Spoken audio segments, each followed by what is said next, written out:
لە کەرکووک ئامادەکاری بۆ ڕوبەڕووبوونەوەی شەپۆلی سێمی ڤایرۆسی کۆرۆنا دەکرێت. جێگری بەڕێوەبەری تەندروستی پارێزگای کەرکووک ئاشکرای دەکات شەپۆلی سێمی کۆرۆنا کە لە زۆربەی وڵاتانی جیهان بڵاو بۆتەوە کەرکووکیش بەدەر نییە لە بڵاوبوونەوەی شەپۆلە نوێیەکە.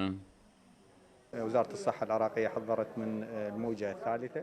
وەزارەتی تەندروستی عێراق هۆشداری داوە لە بڵاوبوونەوەی شەپۆلی سێمی کۆرۆنا. ئێمەش لە تەندروستی کەرکووک ئامادەکاریمان کردووە بۆ ڕوبەڕووبوونەوەی ئەو شەپۆلە. نەخۆشخانەی شیفامان ئامادەیە بۆ وەرگرتنی نەخۆش. نەخۆشخانەی ناوچەی پیشەسازیشمان وەک نەخۆشخانەیەکی یەدەگ ئامادە کردووە. زیادبوونی حاڵەتەکانی توشبوون و داخڵبوون لە نەخۆشخانە دوو هێمان بۆ بوونی جۆرە نوێیەکەی کۆرۆنا لە کەرکووکیش. هۆشداری دەدەینە هاوڵاتیان خۆیان بپارێزن چونکە ئەو جۆرە نوێیە خێراتر بڵاو دەبێتەوە و بەشێکیشیان پێویستیان با چارەسەری چڕ دەبێت لە نەخۆشخانەدا.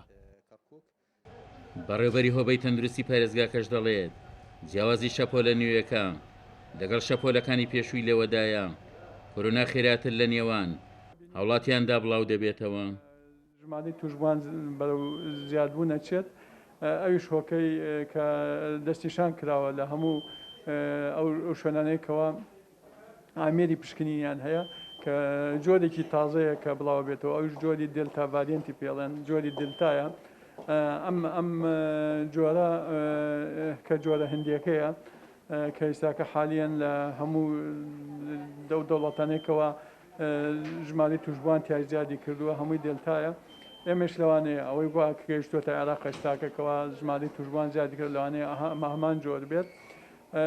ڕێکارەکانی بۆ بەرەنگەربوونەوەی ئەم شەپۆلە عینەن ڕێگاکارە کۆنەکانە شتی تازەتیان نییە خۆپاراستنەوە و دوورکەوتنەوە لە شوێنی قەڵەباڵغی و دەمامک و دەستشتن و ڤاکسینیشە.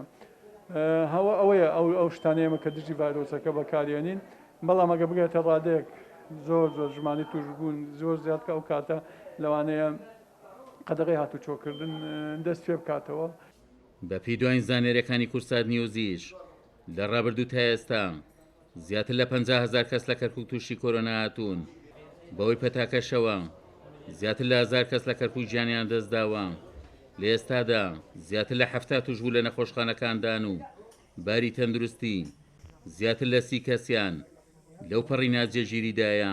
عومەر غەریب، کورسات نیوز، کەرکووک.